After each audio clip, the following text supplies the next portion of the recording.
Hello, beautiful people. Welcome to the Political Dice with Bikaaye Teangel. I never come alone. I come with my colleague, Farida Bikobere. Yes, it is Sunday and we are back. It's been a while since we came here. A lot has been happening in our lives. Nemunsi yo nayo obulubutu left, right, center. Kakutwale eno kakutwale eri. So we have a lot to cover, but in any case, buli wabera ngolabanga amawulire tusobodde galaba ku Political Dice or is Mighty Drive the first 30 minutes kubera ko global news updates. So olumwe tuteeka amawulire agamu getasobodde bano ku Political Dice. So towekirira nyamba ate bane abande bane TV yange singa tempade mawulire. No, you can just go to the Mighty Global News updates ne bakuwa buli gulire erivuddewo eribali guddewo at that particular time. But this week has been equally packed, just like always. And yes, Farida, what has stood out for you this week? Bingi nnyo nkyanoonyamu kisinze okunkwata omugamba naye nze ndowooza ab'akakiiko k'ebyokulonda be bankutte omugamba wiiki eno. Si byabakama, clarify. Akakiiko k'ebyokulonda akabyabakama. Keŋŋamba. Okay, mbadde manyi ogamba kainale. Lwaki bakutte tujja kaddira. Simanyi what is wrong with them. Naye kiki ekiri mu kubaleeta okyusakyusa dates. Ate ne muzisembeza, ate ne muzizaayo. Anti bagaye mbwe abalonzi beeyongeddeko. And the number increased. Ekyo tekireetera kukyusa dates za nominations. I don't think it does. I don't think it does. Naye nsuubira nti muli bulungi, musiibye bulungi. Weekend, it is a Sunday, tusuubira nti muli waka ne famire zammwe okulaba nga ate mugoberera ebifa mu nsi yammwe ate nammwe ensi mugiteekeko ettoffaali. Banayi tuzimbe ensi yaffe temubirekera Kyagulanyi Besigye oba Nandala Mafaabi. Naawe mu capacity yo nga citizen munnange olina obuvunaanyizibwa okuzimba ensi yo. So nze isi stood out for me this week. I do not know someone is influencing them, or they are making holiday decisions and then they regret and then they come back and announce different dates. Whatever is happening in the EC, mukama ajja kitulaga. Kijja kugguka eventually. Kijja kuvaayo and we shall know. Oba lwako bafunye promises empya. Oba mwabadde muteeseewo date president n'abagamba ezenna kutagenda kubeerawo. Ne muzongera. I'm just thinking out loud. Is it okay? Is it bad? Batugamba nga think out loud. Which box were they meaning? The head. I know they call it a box because it is round. But I think they meant think out of outside your head. Yeah, it's a box they meant. I am thinking out the box. Oh, ba just yo bagwe kalowooze. Nze nja kalowoozamu off air. Obutitizi naye ng'abantu ba NRM muli mutya twagala okulamusako akakiiko akalondebwa okubanga ate mugonjoola emivuyo egyaliwo mu primaries. Mwebale kubanga mukola emirimu gino era mwebale nnyo mwebalire ddala era twagala okulamusako Baati Katurebe ne famire yo nammwe mwebale kulaga nsi kukuza bannabyabufuzi kwatagana nga famire mwebale bawana kukuza bannabyabufuzi era mwebale kutulaga nti nammwe mulaga nti kale amazima tegaliyo sometimes as a former justice of the High Court. Abaana bo babiri ne bavaayo omukulu accusing omuto okubba ng'olwo taata aliwo batuzamu agamba ne mukanye omukumu alekere munne taata byamusukka ne bijja mu tribunal. Ensonga za NRM primaries tezibadde nnyangu. Maama Kadaga nze nkulamusizaako wamma ono teyasobola kulabikako kwewozaako ku kimugambibwa nti no yakola ki yabba akalulu naye yasindika tiimu ye yaba lawyers okubanga ate bamuwolereza. You know, is someone who won by 91%. Lwaki ogamba nti aba yabba akalulu. Ekyewuunyisa nono muganda wa wono Katurebe agamba nti no Tugome Katurebe ye mwana omuteeya wangula primaries. Mukulu we agamba nti ono yabba akalulu naye ye yali wa kusatu. Ate wali awo owokubiri muto we ye yasinga ne gabeera awo owokubiri kati owokusatu ye yaloopa. Nanga nti nze ntuusa okwemulugunya wange kubanga Tugome Katurebe yabba akalulu nze nga mukulu we sikkiriziganya n'ebyafa mu kulonda. I'm like, where is Baati Katurebe? Why are you not, managing your family? Why is your family just deciding okulabisa n'okuswaza? Muna abana yebakula by the choice tukula tugamba buli kintu kyonna kyondabako kya muzadde wange buli kibi kyolaba kyange nze nganze. So for him he did his part sabaleka. nagamba mutunke mutuke n'ensi ati batugamba ensi eno jjajjiraba sabana bali kulaba nsi ebintu si byangu naye ng'akakiiko katutegeezezza bulungi nnyo kabadde kavaayo nga katukatandisa okulaba ng'ate kamaliriza emisango gino era nga abamu ku bo batandise okufuna mwenyu ku matama ng'ensalawo olwo egudde ku sayidi yo nti gwe muwanguzi eyaloopa yali jasitakkiriza nti yaluuzinga era nga ebifo ebisinga eno wiiki gye tutandika tujja kulabira ddala ate ebivudde mu tribune eno nga balagira ddala ensalawo nga bweri era bano batutegeezezza kokasi ya NRM yadde nga yayitibwa tagenda ku influencing decisions za tribunal aye wabula decisions zino tezirina kuleetebwa mu bantu ngani omukulu chairman w'ekibiina kya NRM tannasiraba Chovula babanji benalabe nga bamuyita enemy of progress kwanga nalabeko ne Kadaga ngagamba ye amulemesezza embeera eno nene y'omukulu oyo Tanga is an enemy of progress tamwagaliza so nga atesa singa basoba n'omukyusa ne bamujja waawo Mama Kadaga byabadde bigambo Tango do yino ekisanja kino tekigenda mugendera bulungi tuyinza okumulaba nga bamukwata ku nkoona olene ekiwandiiko kyo nalabeka nga kiyita naye nnyo bali mu kumwegumulugunyaako by the way and I hear ag'omunkubo kagamba mbu he's working hand in hand with not with the president but to influence politics in Busoga nanti oli mulamu we Busoga Bajakola bannamuganza akugamba nti mbuno Tango Doyi yagamba yo temulangirira because had made a call to him. I am just saying kuwoze njogera byango waboda and it's alleged yes it's okay to allege it's okay to allege yes na twetase busajja kunchimira tulabe ebyabadde ku enare Secretariat ng'akakiiko kavaayo okulaba ng'ate katuteeka olw'ebyo ebina decisions ezinaafuluma so banaye singa ziba zifulumye nga tezigwa ku side yo tonyiiga it is well ate tofuluma kibiina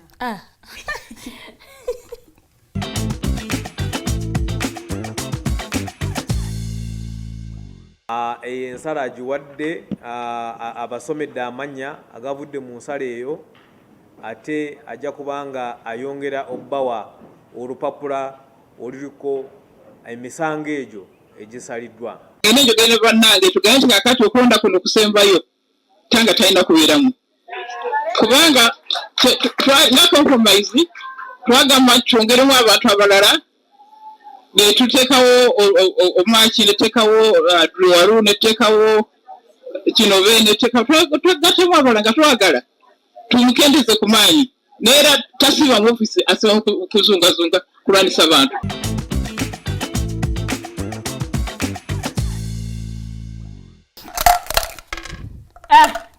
Tanga ojikana kyali batu wanywako juice ko bayita tang oba yali tang gomu mixinga yaberanga mu kigundi kya Bumba so the whole time they are saying umbera manyo lumbaga Tanga nezika bambi chairman we wakachikuka ebyokulonda mu NRM Tango Doyi tukulamusizaako it is always good to be exemplary as a leader but also okubanga okwasiza rule of law tuleme kubeera influenced by power and position yokulaba ngate tukola ebintu ebitali mu mateeka naye abasibidde enkanda yagambye ye kyafaako the most is to protect their name.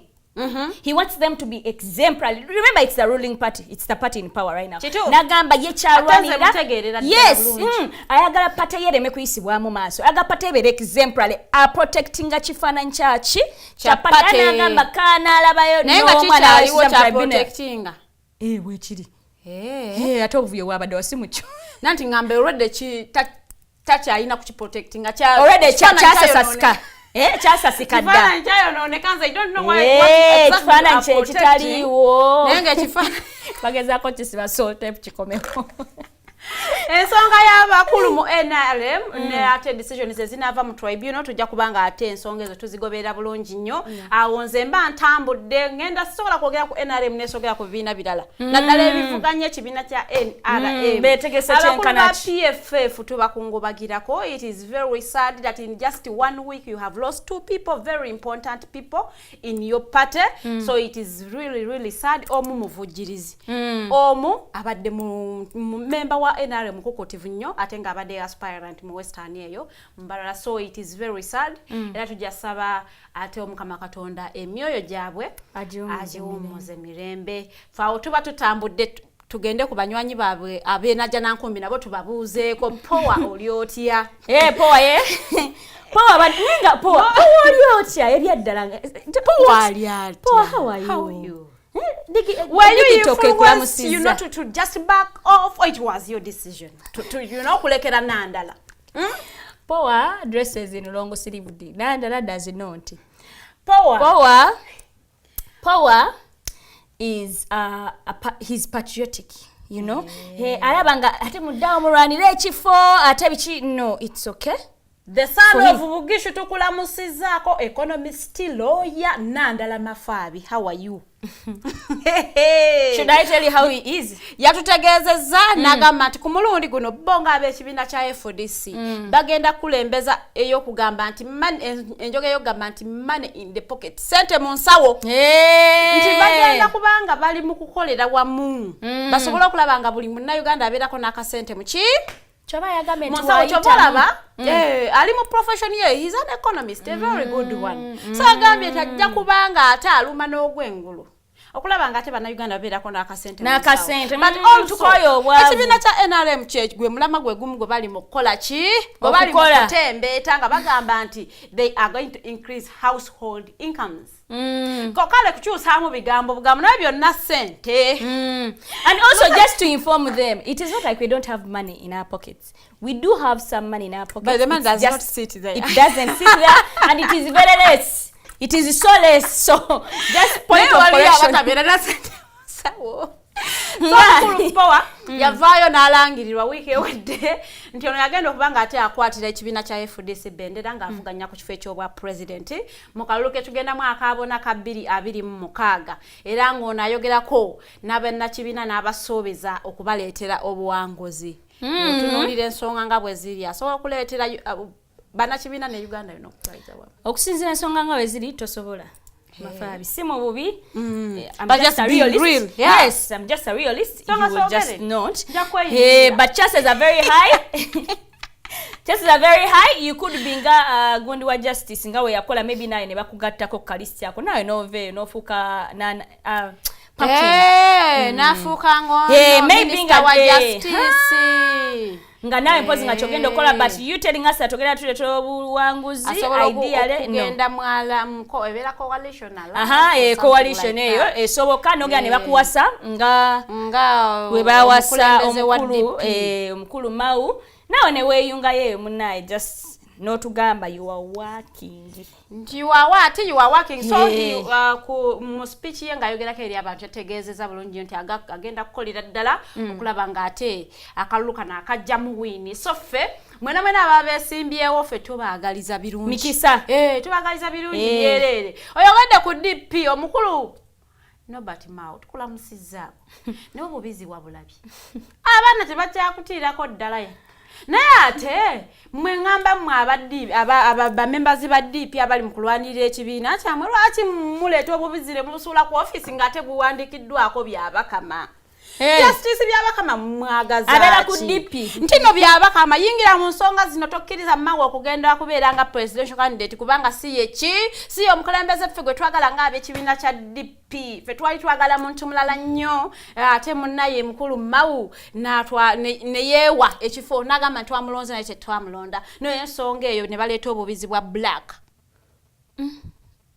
nga babwambaza white n'ebigambo byabakama ngamba mukulu justice byabakama nga temuwadde kitiibwa bantu bange.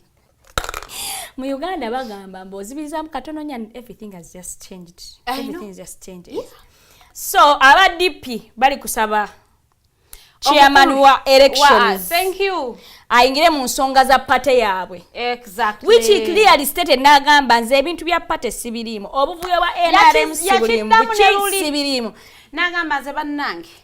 Ensonga zonna ez'ebyokulonda eby'omu pate tebinkwata konze nga byabakama ogwange gwa kutegeka kano kalulu ka general ezo elections za pate si zange era bw'oba olina okubanga wemmulugunya munnange genda mu kooti ewensalayo kooti bw'emala okuwensala jangu wano oleete ekiwandiiko ffe tujja kimanya ti kooti yagobye omukulu yeerayiza ku bwa pulezidenti bwa DP nga si mutuufu naye by'okugamba mbw ate byabaka mayingira nze nyingire aye kati nkyuse engeri ekibiina kyammwe ekiddukanyaamu ebintu mba nyingidde mu territories ezitali zange so kirina kuwulira neighbor ng'akuba mukazi we n'ogenda mbw ate oyingira otaasa ate omala osule n'omukazi mbw omukuumekuume baamukubye ennyo so banaye abakulu mu kibiina kya DP ndowooza mwetereze mmanye waawo okuloopa kubanga obudde muyina butono olw'ensonga ennaku zisembera but they are working in your favor webongerayo webasembeza yebongerayo but anyways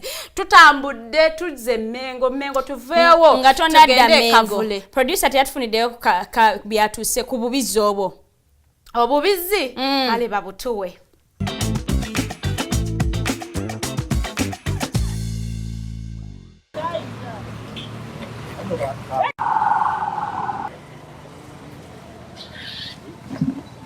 Mankutte simu yange nemukuba ekifaananyi ng'atambula akola bwati luli yeesuula mu luguudo kati ali wano ndowooza olumaze okwesuula awo n'afuuka pulezidenti w'ekibiina. Abaagala kulwana naffe ffe tukozesa bwongo era bajje emmeeza mwezi tutuule twogere naye wano tewali faamu era bwe baba balina bye basuddewo tomanya babuze banoonya faamu zaabwe bwezi.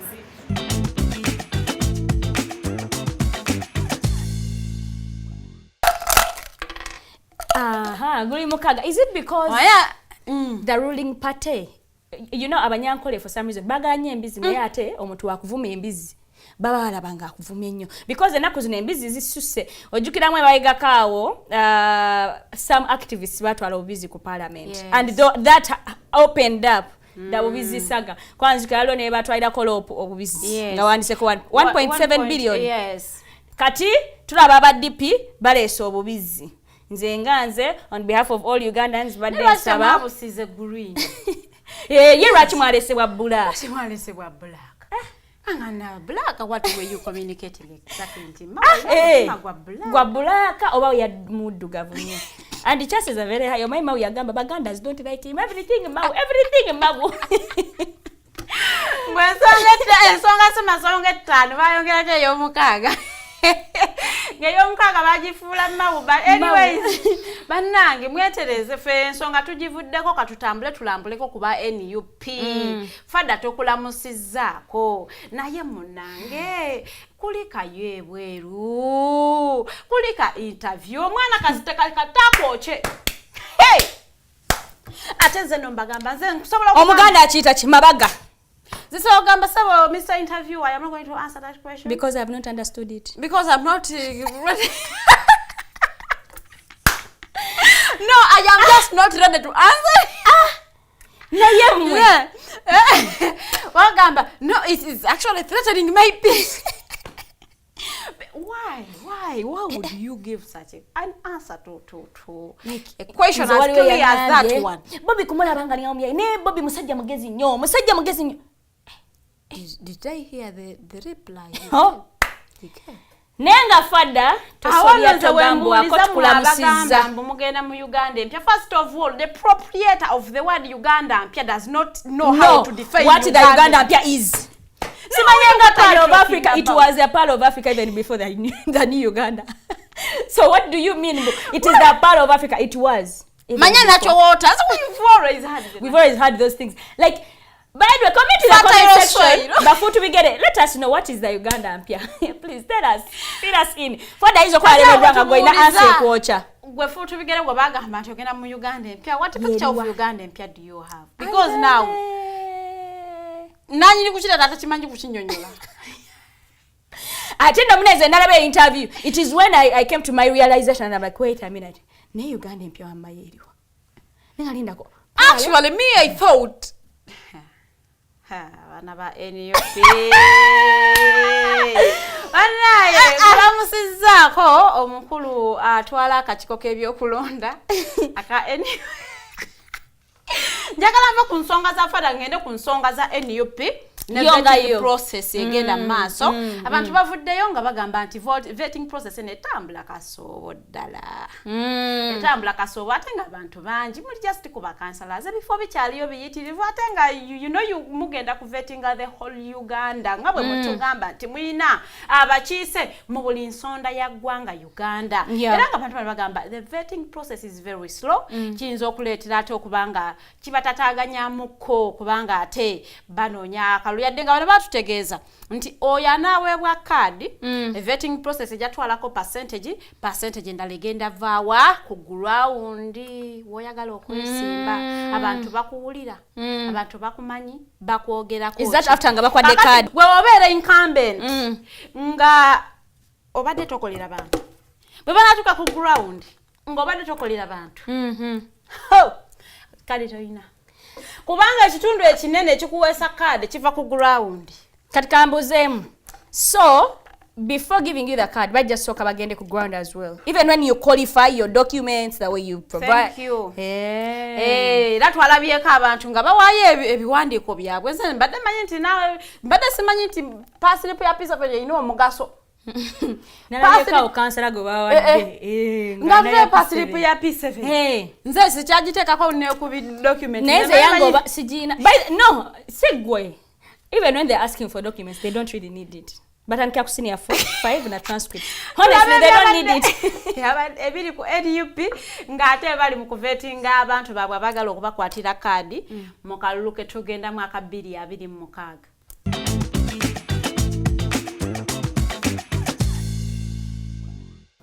Olunaku lw'enkya tubeera kweteekateeka ate okugenda mu ggwanga lyonna okwetooloola kyova olaba owa Eastern waali owa Western waali owa Northern waali owa Buganda waali ne mukama waffe chairperson ono. So we are here, the chairperson who is myself decided to come particularly to Masaka to handle this issue because people have been going around and telling them that the party tickets have already been given out. Mbadde nkuba winter nga nsoma ate ne ku ground mbadde ntambulira ddala nga kitundu division yaffe emiruka gyonna 11 n'ekirala n'ebyalo 83 nga mbiyitamu. Ebisaanyizo byonna mbirina emirimu ngikoze bulungi era ndaba omulonzi wange eyo siraba nsonga lwaki asobola okunyima okuddamu okunnonda okuddayo okubakiikirira.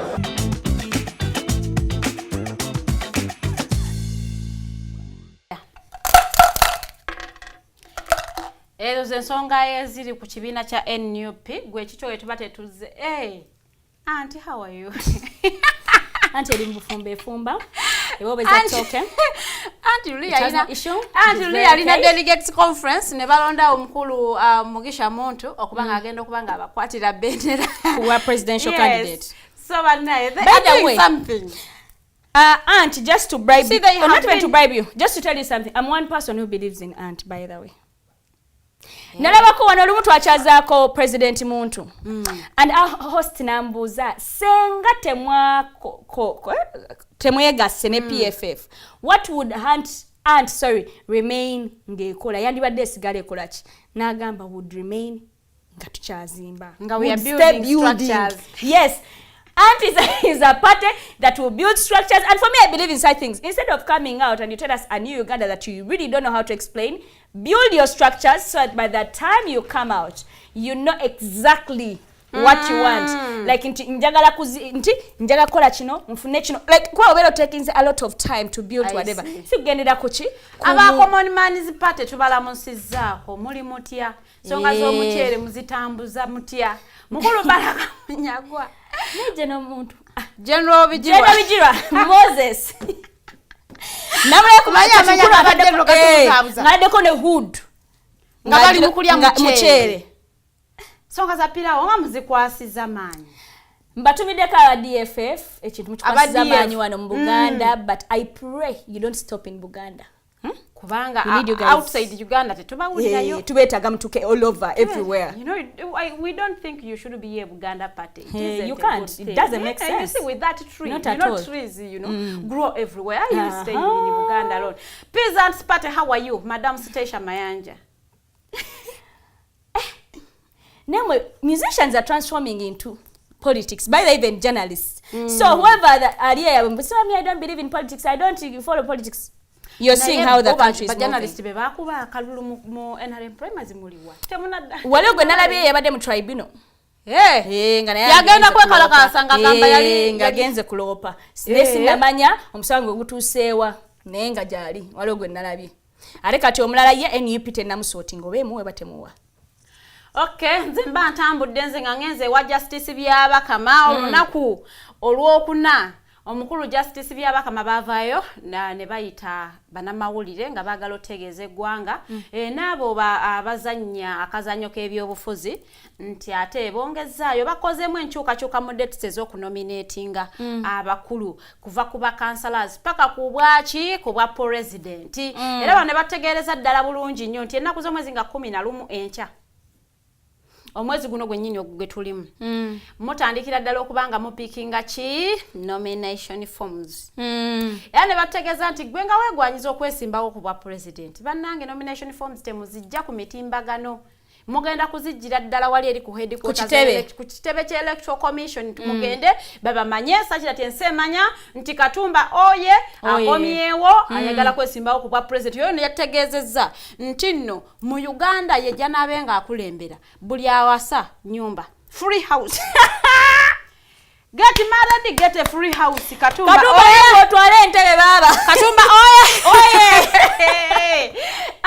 So mukulu justice byakama ategezeza nti starting tomorrow Monday 11 mutandiko kubanga ate mufuna zino nomination forms. Ana ategeza nti singo bo pick in nomination forms zino. Oyina okuzizaayo nga wabula ennaku ngabula weeks 2 zezenaku 14 okutuuka ku lunaku lwa nomination day nyini.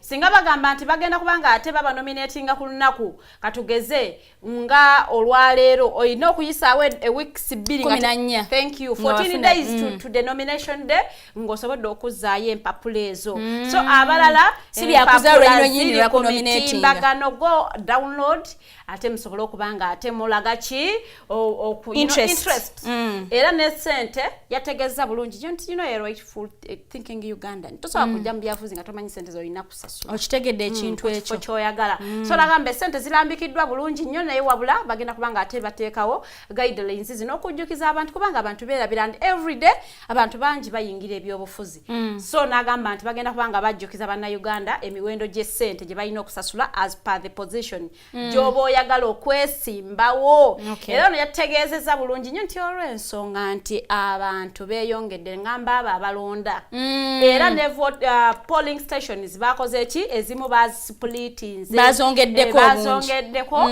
era nategeeza bulungi nnyo nti bagenda kubanga ate bakozesa obuuma buno bukali magezi nti era woleeta ekintu mu kyo n'okiteekamu ne batakulaba you do not what qualify don't vote to vote don't vote so bannange mwabakulukunya engalo ne zivaako obuyula bagenda oteka ali mu mashini nga tebabalaba bannange era nategeeza bulungi nnyo nti ab'omukyala abo mwe bamanyi okulima engalo zino ne zivaako ebyenkumu thank you naga nti so abo bagenda kubanga babakuba ebifaananyi picha yo nga bakiteeka mulinga ereeta bikukwatako byonna ebalaba owe oli mulonzi yewandiisa mu kweno na polling station ng'ogenda olonda bw'oba teweewandiisa bannanga akalumu kalabe nga ba spectator temugenda kwetantala kukola buvuyo ng'olunaku olwo lutuuse tulabe ebyabadde eyo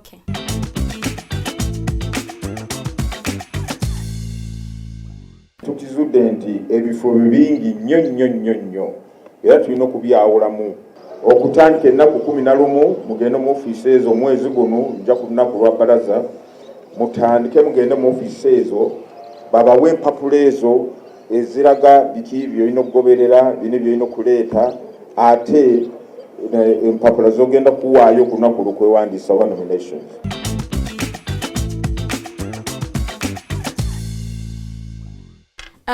Inze kambuzeemu. So right now they still have time. They can still register to vote, right? No. baggalawo dda register wama baggalawo nzijukidde nga baziteekerawo oba teweewandiisa temutukolera noise bafutibigere let me hope you not only got the national ID you went ahead and you know bwoba teweewandiisa it is on you kwewandiisa kwaggwadda akadde kaaliwo n'omukisa gwaliwo ne babaga ne mutandika okugamba era simanyi biki ne muteewandiisa so muyinza obutasobola kulonda bakulembeze bammwe ne mukoma kuwagira which is very unfortunate era nga yategeezezza nti ennaku munayi baali bazisembezaano mu September ez'okunominatinga abakulu ku bwa president n'ate ababaka ba parliament era twakomenkereza nga zeeyo bazizizaayo mu October olw'ensonga nti baali badde tebaagala kugattika ate kansala ali muno kunominatinga ate tulaba member wa parliament naye ajja kunominatinga agamba you know that confusion twabadde tetugyagala so ne bagamba ennaku zino katuzizeeyo ennaku z'omwezi nga 15 ne 16 omwezi gwe10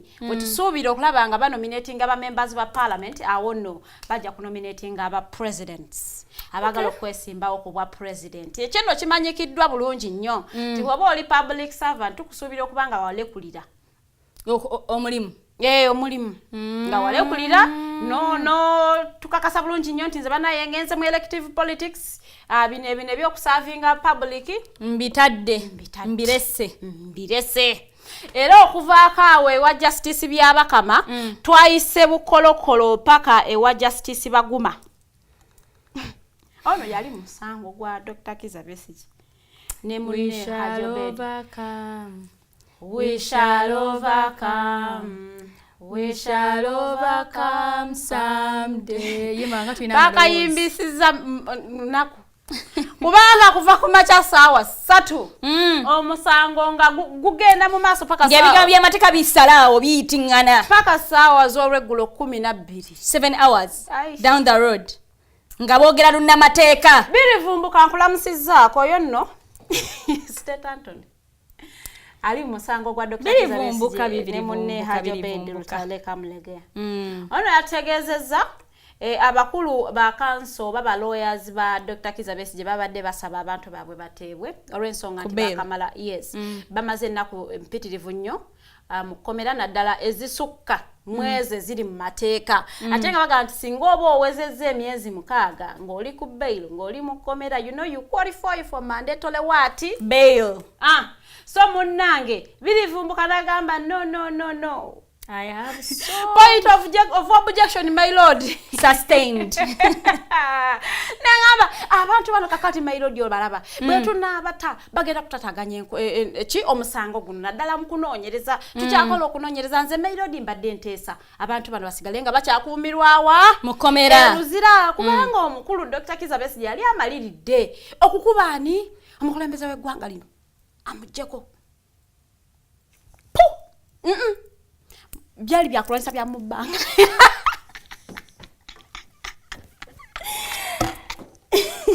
okukulu bigambo byabivumbuka si byaffe naye era ajagala kubategeeza nga bagamba nti omukulu Dr. Kizza Besigye bamusanga n'emmundu ne magazini y'amasasi mu kifo mwe bamusanga okumujja e Nairobi okumuzza wano e Uganda wavunaanibwa era omukulu birivumbuka n'ategeeza kooti nti nga bo ennaku Dr. Kizza Besigye yamala nga musibe ng'avunaanibwa mu kooti masho tebazibala for that reason derafa tanamala nnaku zimuweebwa mandatory release kwange yali mugundi ndala mukoti ndala thank you very much nanyumisanga gwe in fact buli mukasi yali namu musango ogwo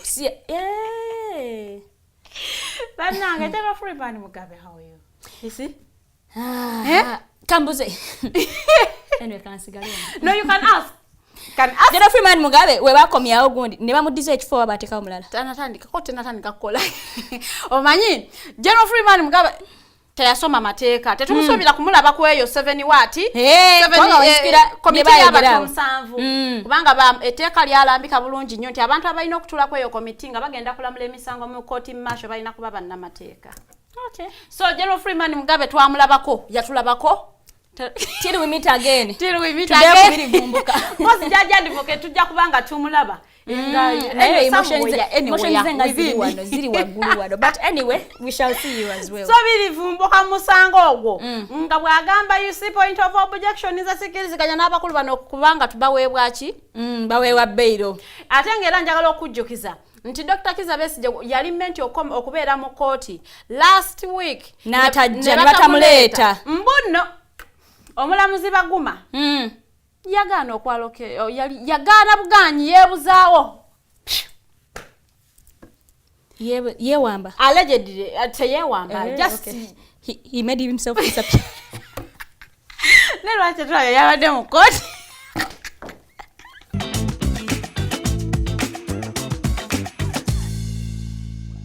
We have strong evidence against him.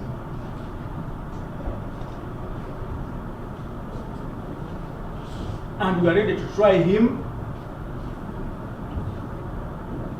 But the possibility of him actually returning to court and have that trial take place is very, very minimal. The possibilities of the applicant, my lord, absconding are very high.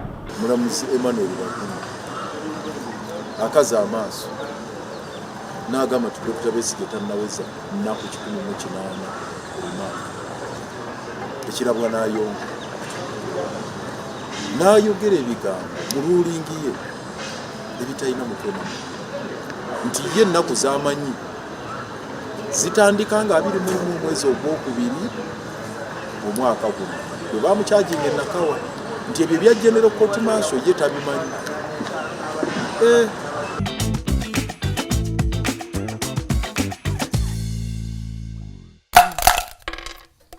Ensonga ndowooza muzirabye bulungi nnyo ezabadde mu court. It is very hard to get justice here in Uganda, but we pray nti justice system ate ekolera ddala nga bwe tugisuubira okukola nga talina kyekubirira ate esobola okulaba nga ate esalawo mu kusalawo kwayo okutuufu nga bwe tulina okubanga kutambulira ddala. Enze ensonga eyo mbangi tadde nange njitadde wamu naawe naye tetusobola kubanga tuva wano nga tetwogedde ku nsonga eyokufa okweyongedde mu ssomero lya Seta High. This year so far those are two kids. Deaths eziri mu happening, mysterious deaths at Seta High. What exactly is the cause it's of not those happening deaths? Do you need a because break? The parents of those kids they don't get contented na information gye mbawa nti yaviiriddeko abaana baabwe okufa. Eyasooka report egamba nti yetta. Owookubiri nti yabadde bava mu mupiira n'afiira mu swimming pool. Azinagwa mu pool ne batamulaba ate nga yabadde ne banne. Kakati ekyo nno kireetawo ebibuuzo bingi nnyo. Omanyi lwaki kireeta ebibuuzo? Kubanga State Minister wa Education mu Ministry of Education and Sports Jesse Muyingo essomero lyo.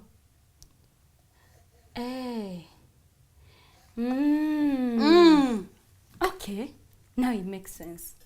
So what are you doing okulaba nti abaana abali mu ssomero lyo babera protected? By the way, so many netizens ku social media they are losing it because someone nalabako omusawo yagenda kuzika kw'omwana the latest eyakafa ng'agamba bagamba omulambo bagujja wansi, literally wansi, not bino bagamba omuntu adoningana dda kungulu bagujja wansi. It wasn't floating. Yes, it wasn't floating. And you were saying omulambo gumala kuzimba kuvunda rather ne gulyoka gudda kungulu. And one netizen was saying, you can't tell me kwa neobera ku mazzi. I love swimming. I do swimming actually. But when you relax on water and you stop fighting water, you come up. So there is no way you tell me that mulambo go abadde once. It can't make sense. Yes, because it relaxed and it had to just come on top. Yeah, tugambye mbu we guvunda. It's when it comes on top. Ngateguna it doesn't come on top. And abantu banyize nnyo, people are making so many comments on social media. By the way, everyone is giving their own information, everyone is giving their own opinion just to see how they can help. But there is not any proven crime against anyone. Wawulira statement ezoogerwa abazadde naddala abali mu kuziika kw'omwana yabadde nno agenda kutuula Form 6. He was 20 years old. Yes. for a parent okubanga alonziza omwana we at that age. N'okuzika bategezeza nti sookera ddala omuntu adrowniza aba azimbye. Exactly, yes. Omwana waabwe yabadde tazimbye. And it's obvious, yes, ekyo nakyo bagamba nti so report eyabaweereddwa nti omwana waabwe yadrownize, they do not agree with it. It is but it is simple logic. But also ne tata woli omwana yafa bagamba nti yetta yetuzenga tamwade pocket money gwe yasaba. Shaba tawera yavayo nagamba no. Omwana wange ebyo nebimwogerwako, it was wrong information. Wrong information. Era navaayo mu media nga yagalira ddala okumanya kiki ekyatta omwana we. But wanene Uganda ekintu bwe tekikwatako abantu bakuleka n'olwana weka. You will fight till you get tired. No chita. And by the way, Seta High School is a good school. Each one of us has dreamt to be at that school. But it's also absurd that such things are happening to people's children. But why isn't police getting involved? It is. Lwaki temuyingira mu nsonga zino nti abaana bali mu kufa mysteriously? Investigating essomero. In fact, omusawo yawadde ali mu government. Omayina omusawo yawadde ife information nga tenagiwa police because police yalabiddwa kungamba tunafuna byavudde postmortem naye tunatubifunye tujja kuba tuwagamba. As in, so for us we were informed before even the police was informed.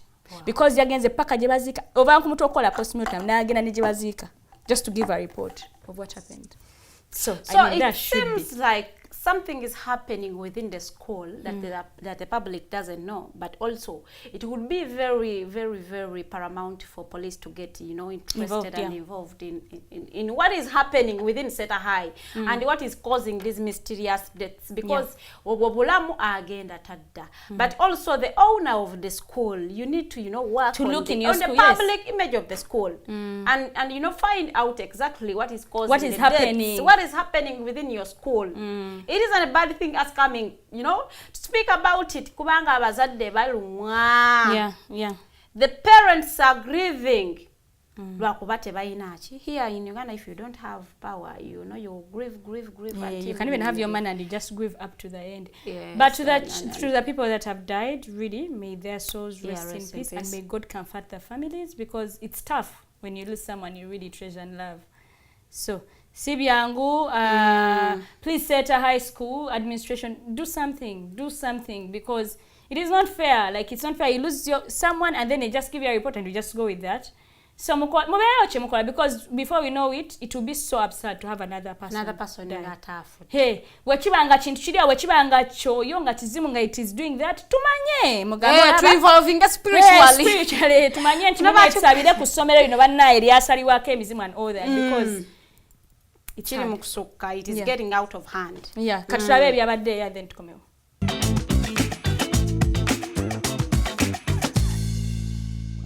Omwana wange tasobola kusula mu mazzi n'akeera ku machanga ali mu nnomo nga tazimbye tamize takoze eki. Swimming pool eyina gwe beta pool guide aliwa era yalaba ki ekyokusatu kankimalirira ddala footage eyo eri genuine oba eri forged.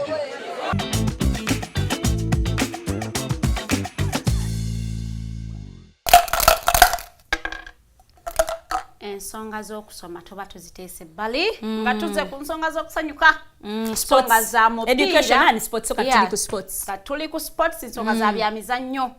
Bannayuganda abagusambira ewaka bakuba bali Chani cha Algeria. Algeria to kale basookawo ne bazannyanga abali serious.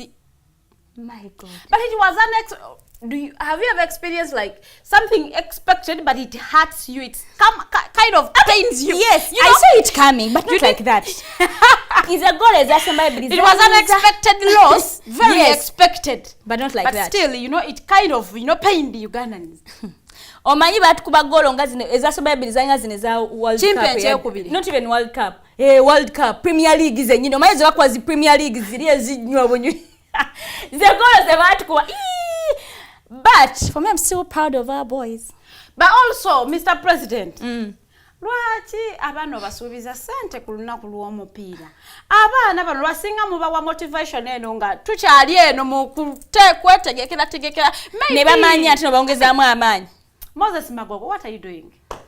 Yabadde mu nominations naye. By the way, namulako ku tribunal nenga again. Nanti yagenda ne mukyala we. Yali awerekedde baby. Okay. No, mukyala baby. Mukyala yali awerekedde Magogo. Abadde busy n'ekifo so. Magogo gwe bawaabira okubanga yabba.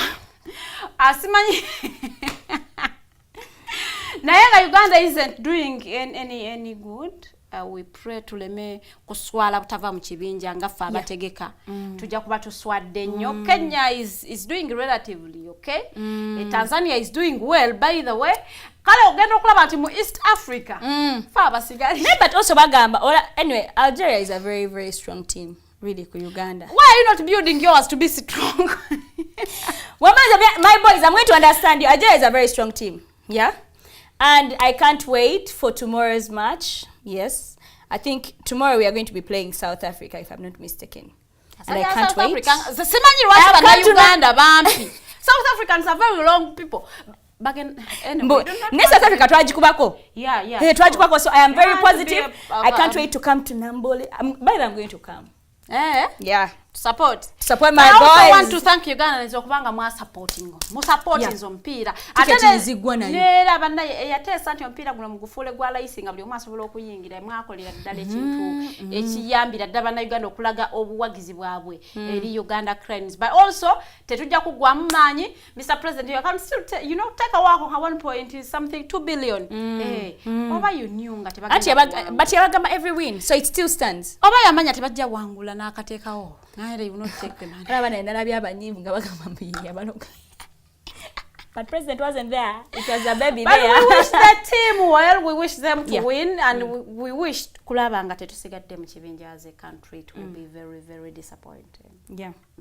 Ladies and gentlemen, till next time. See you next Sunday. Bye bye.